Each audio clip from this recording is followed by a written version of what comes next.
Salut à tous, c'est Christophe, bienvenue sur Top Mercato. Toujours un plaisir de vous retrouver pour un nouveau journal de l'Euro. On commence tout de suite avec le journal des Bleus et le point sur l'infirmerie. Lucas Hernandez pourrait disputer la rencontre lundi soir face à la Suisse. Il se ressent toujours de douleur au genou, mais le staff médical est optimiste pour sa présence. Alors on espère que son genou va dégonfler d'ici lundi soir et que le staff médical fera tout pour que le joueur français puisse tenir sa place pour cette rencontre qui sera décisive évidemment puisqu'on est sur un match à élimination directe. Alors une équipe de France qui pourra compter sur N'Golo Kanté, l'international de Chelsea, monte en puissance dans cette compétition.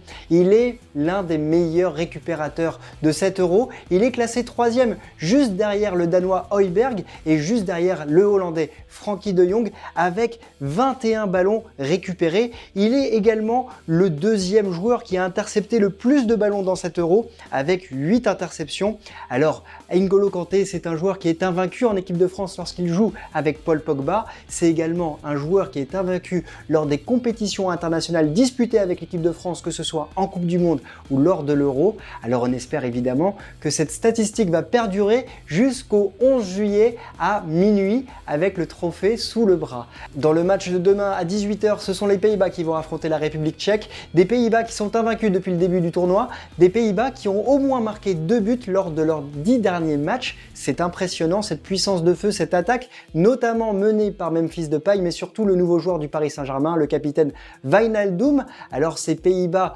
pourraient avoir tout de leur côté, mais il y a un grand débat national avec d'anciens sélectionneurs et d'anciens joueurs qui militent pour le retour à un 4-3-3 au niveau tactique, alors que le 3-5-2 actuellement en place par De Boer est efficace. Alors justement, on verra demain face à la République tchèque comment ce match va se dérouler avec une République tchèque notamment qui a bien débuté la compétition avec un but formidable de Patrick Schick face à l'Écosse, certainement le plus beau but du début de ce tournoi, en tout cas jusqu'à maintenant. Et puis cette République tchèque, elle a ensuite fait match nul face à la Croatie, un but partout, elle a perdu face à l'Angleterre. Donc on se demande si cette République tchèque pourra faire la surprise demain face aux Pays-Bas. Dans l'autre match, c'est le premier des grands chocs de ces huitièmes de finale, c'est la Belgique qui va affronter le Portugal, la Belgique de Lukaku qui a marqué 3 buts depuis le début de la compétition, une équipe de Belgique qui a pu revoir aussi Kevin De Bruyne qui est revenu de blessure, et puis un Eden Hazard qui est monté en puissance. Alors cette équipe de Belgique, elle est vraiment solide, elle est efficace également, 3 matchs, 3 victoires, face à une équipe du Portugal qui a eu plus de difficultés pour se qualifier, mais cette équipe du Portugal était dans le groupe de la mort. On se rappelle de la difficulté qu'elle a eue pour battre la Hongrie, mais une Hongrie qui a tenu en échec ensuite l'équipe de France et l'Allemagne. Une équipe du Portugal qui pourra évidemment compter sur Cristiano Ronaldo qui est le meilleur buteur de la compétition avec 5 buts, et puis sur un changement tactique de Fernando Santos qui a intégré Renato Sanchez dans le 11 titulaire face à l'équipe de France, et on a vu ce milieu de terrain qui a posé énormément de problèmes à la paire notamment Pogba-Kanté. Alors est-ce que Renato Sanchez sera titulaire demain? On l'espère évidemment pour l'équipe du Portugal. Alors c'est le match choisi par notre partenaire Barrière Bet qui va nous accompagner pour ce match avec le code promo BetMax. Vous pouvez avoir jusqu'à 250 € de bonus de bienvenue, et il y a 3 codes qu'on a sortis avec notamment le match nul dans le temps réglementaire parce que les deux équipes pourraient avoir du mal à se départager, et le match nul dans les 90 minutes est coté à 3,17.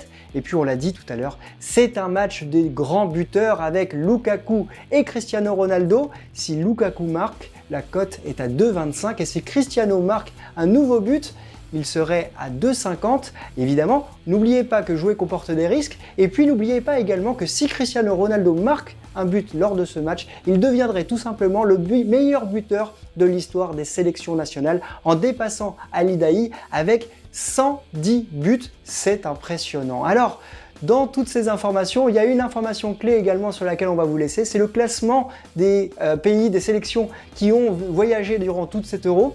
Et surprise, l'Angleterre n'a pas disputé, n'a pas fait 1 km de voyage depuis le début de la compétition. C'est un tournoi taillé pour elle, et si jamais elle se qualifie face à l'Allemagne, elle devra faire un seul déplacement à Rome pour les quarts de finale.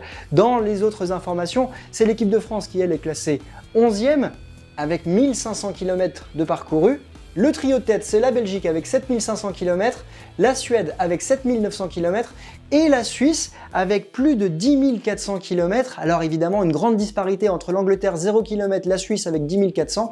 Est-ce que ce sera un avantage pour l'équipe de France lundi soir? On l'espère pour nos Bleus. On en parlera évidemment lundi lors de la prochaine vidéo sur Top Mercato. N'hésitez pas à vous abonner à la chaîne et lundi, on débriefera de ces 4 premiers matchs et on parlera de l'avant-match, du match qu'on attend tous, France-Suisse. Excellent week-end à tous et à très bientôt. Ciao!